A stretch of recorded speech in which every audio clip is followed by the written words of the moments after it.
What is up, YouTube? Unruly here, and welcome to the 5th installation of my Apex Legends coaching series. In today's video, we are going to be talking about ranked play and introduction to competitive Apex Legends.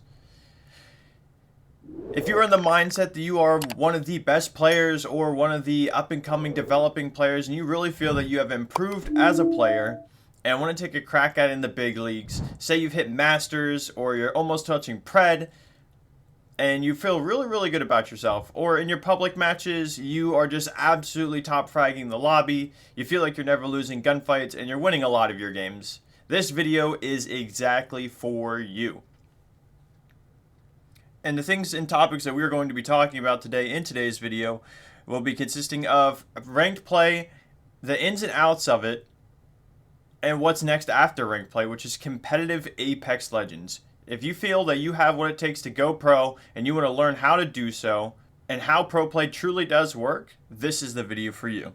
So for the first topic we're going to be talking about is ranked play, okay? And in ranked play, there's a lot more at stake, okay? There's basically a score at the end of the day. And that is your RP, ranked points, or LP, which is the new system. And in fact, you have an entry fee, and based off of kills and placement is how you get your score. Now, first things in ranked Apex Legends is you want to find where it's best to land. Okay, high loot density, easy rotations, beacons. Beacons is a very important thing in competitive and ranked Apex Legends because you want to know where zone's going to be, if it is a ring console beacon, or if it is a player beacon, where teams are, where players are rotating, where a lot of these fights are happening at. Now, before we get into the best POIs for you to land at, there's a very important step that we need to process before picking your POI, and that is your playstyle in Apex Legends. In the grand scheme of things, there's 3 play styles in Apex Legends that every player ends up choosing based off of just how they like to play the game, okay?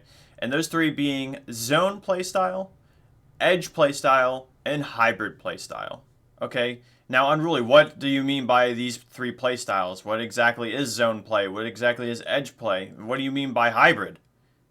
Well, zone play is where when landing in a POI, okay, you want to plan on, as soon as you find out which zone it is or where zone is going to pull to, you rotate early and you like to set up in a building or set up in a power position that you know in that POI.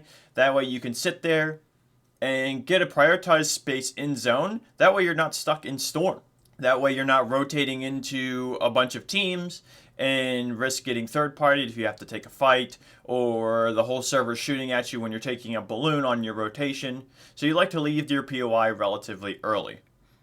POIs that favor zone play in World's Edge would be consisting of Harvester, Lava Siphon, which is arguably a hybrid POI, Monument, and Overlook. Those POIs genuinely have very quick loot paths. You can craft quickly if you need to because you finish looting that POI relatively quickly. It's center zone, so either if the zone is pulled north, south, east, or west, it's relatively quick to get to either of those cardinal directions. Lava Siphon, though, is pretty large. That is considered a hybrid POI because it does take quite a bit of time to loot, so you can loot half of it or so and then dip out to run the zone, or if zone pulls towards your POI, you could craft and then just get into a building since you know that it's going to end in Lava Siphon. So you could either really even rotate early, or you could loot full and craft and go on your way. Now, zone POIs for Storm Point, which is the other competitive map and in the ranked rotation, would be Watson Pylon, Cedo Station, and Cascade Falls. Watson Pylon has all the beacons, so does Cedo Station and Cascade Falls. They all have the opportunity for crafting, and they're all relatively center zone. Now, I note that I had mentioned beacons, with the ring console beacon being able to scan the next zone, and player beacon, or UAV, which shows where all players are on the map. Those beacons are all available at those POIs. Now, really, what's edge play? Edge play is where, rather than rotating early, you like to loot up a lot more, you like to craft a lot more, and you like to walk in with zone, okay? The benefit of edge play style is you're not really rotating early and running into teams that early on into the game. you're looting a lot more, you're getting a lot more ammo, a lot better attachments. Edge teams will rotate into another POI from their POI that has crafting and beacons alone, so you could craft your armors up twice, get all the bats and meds you need, and then choosing to fight your way into zone rather than prioritizing getting a spot in zone. These teams are often also sitting in Storm, because it does take a while to loot an edge POI and then rotate into the next POI and do the same exact wash, rinse, and repeat. POIs for that would be like Lightning Rod, Devastated Coast, and North Pad on Storm Point. Lightning Rod rotates into Thunderwatch and then down into Stormcatcher. Those two POIs are relatively close, just down the hill, and they both offer beacons and they also offer crafting as well. So a team from Lightning Rod could double it, craft their armors, craft more meds and batteries, craft all those fancy attachments in the replicator, so on and so forth. Same thing with Devastated Coast. You could go into Launchpad afterwards and double craft, hit beacons, get all those extra nice, good bats, really nice, shiny armors. And same thing with North Pad, where you would rotate all the way down into Checkpoint and do the same exact thing. For World's Edge, those types of POIs would be like Climatizer, Thermal Station, and Sky East Trials. Climatizer is a relatively big and spread out POI, so you would, after looting that and crafting, you could go into Epicenter and craft, or go down into Monument, which is center of the map, which is usually a zone POI, and craft there as well. Thermal Station, bottom left of the map, you could go up into Staging, you can go into Harvester on your way into the center zone. Chances to double craft like that. Along with Sky East Trials, after looting Sky East and then completing the Prowler Bloodhound Trials to get that high tier loot, you have crafting available as well, and then rotating into Monument, you have that crafting available. Now, really, what is Hybrid? It's a mix of both, okay? So it's a composition that you have a controller character, like Watson, like Catalyst, like Rampart, that locks down buildings, can hit the ring beacon. You have scan characters, if you're running like Bloodhound, to scan player beacons and find out where teams are rotating. And then you have like your Horizons, your Bangalores, very assault heavy, attack heavy legends on your legend composition as well. Now, zone POIs would fancy those Watsons, the Ramparts, and stuff like that, and very lockdown legends to hold your spot in zone.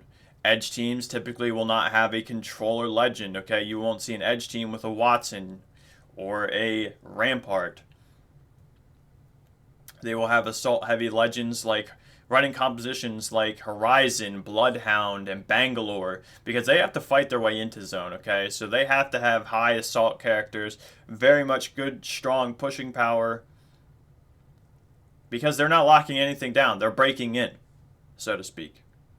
Hybrid teams have both, okay? If you are landing in the center of the map, like Lava Siphon, for an example, or if you are playing an edge playstyle where you would like to see a zone and potentially rotate in early, then you could run a hybrid playstyle where you're able to play edge or you're able to play zone depending on where it pulls. And that's currently the meta for North American Apex Legends.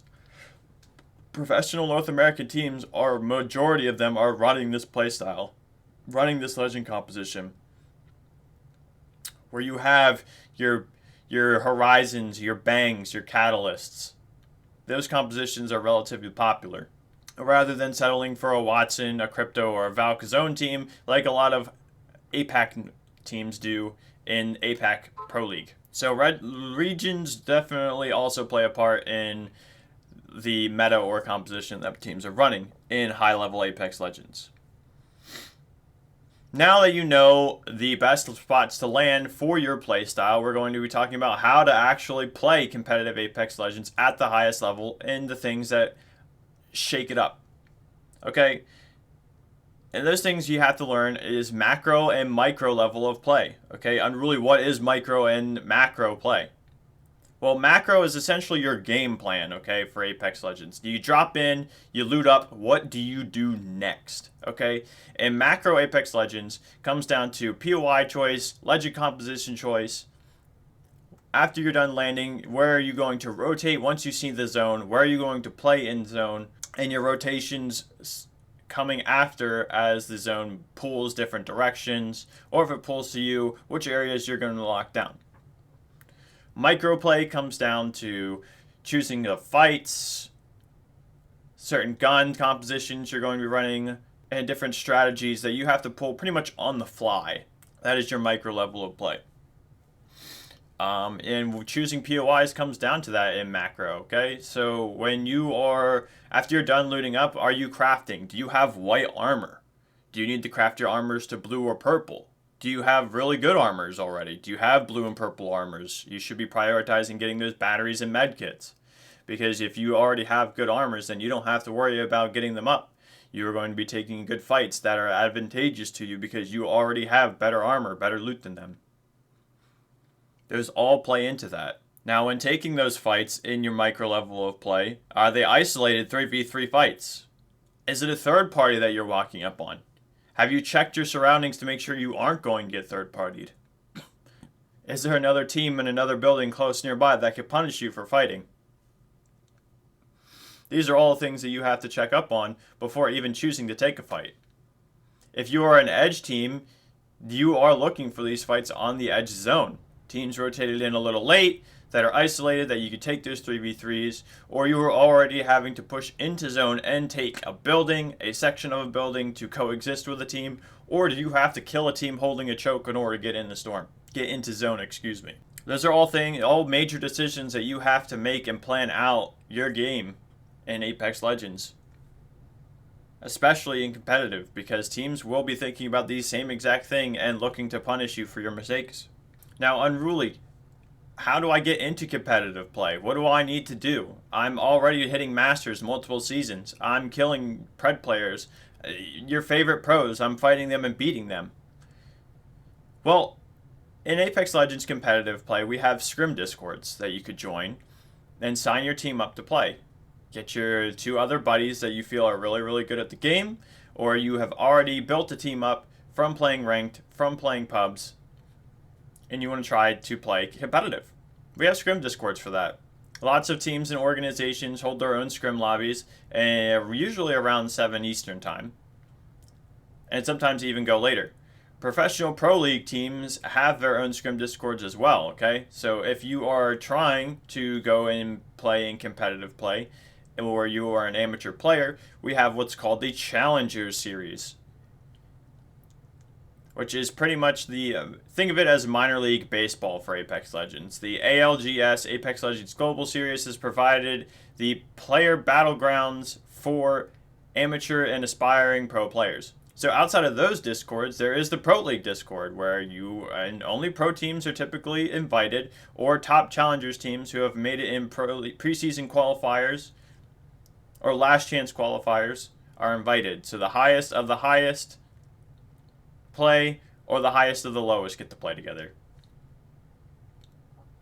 Those discords would be like VNNM, Battlecord. You could get your teammates and find other people to want to scrim in there as well. There's pretty much scrim discords everywhere. Once you have your team and you start scrimming together and you feel like you really want to take on competitive Apex Legends, then you participate in the Challengers Series, which has weekly cups throughout multiple months in the Challenger Series, and there's a website called Battlefy that you sign up for. Okay, there is a minimum required ranked in competitive Apex Legends. You have to at least hit silver. I think it's silver 4 now. Before you used to have to hit gold, but they have lowered it to allow more people to play. So there's a minimum ranked requirement. You have to register with your EA account, 1 account per person, sign up, and then you compete. Okay, you will be competing in custom lobbies. You'll be receiving codes. Sometimes these weekends progress to very, very long nights. Okay, so how a Challengers Cup really does work is there's multiple rounds each day. Usually day 1, there's up to, depending on how many teams play, there's 3 rounds of 4 games. You'll play 2 World's Edge, you'll play 2 Storm Point, and the top 10 teams, based off of placement and kills and the overall point standings, move on to the next round. Day 2 would be your quarters and semifinals. Same rules apply. 4 games. Teams with the highest amount of points from placement and kills will move on all the way until you get to the finals. Okay, the last 20 teams standing play a series of 6 games.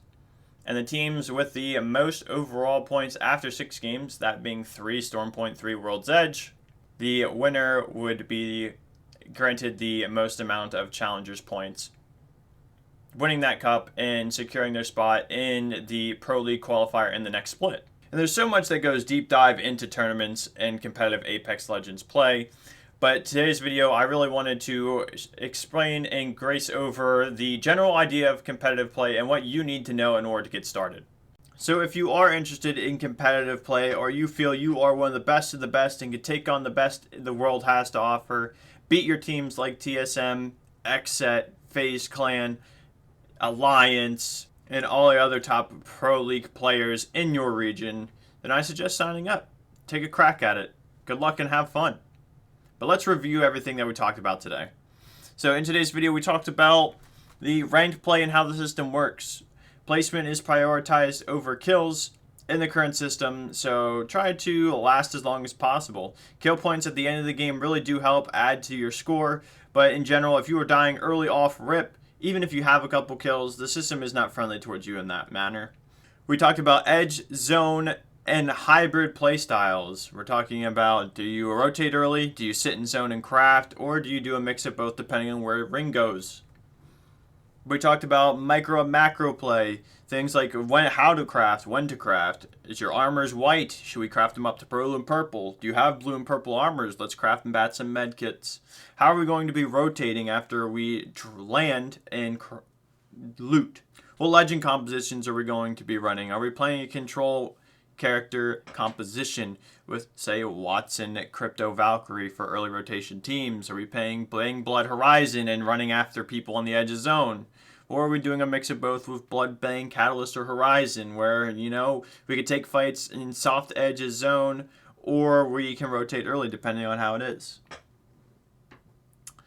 Are we rotating with balloons, evac towers? Are we Valk ulting? If we're playing Storm Point, are we using a car to rotate and drive around to get to those POIs quicker?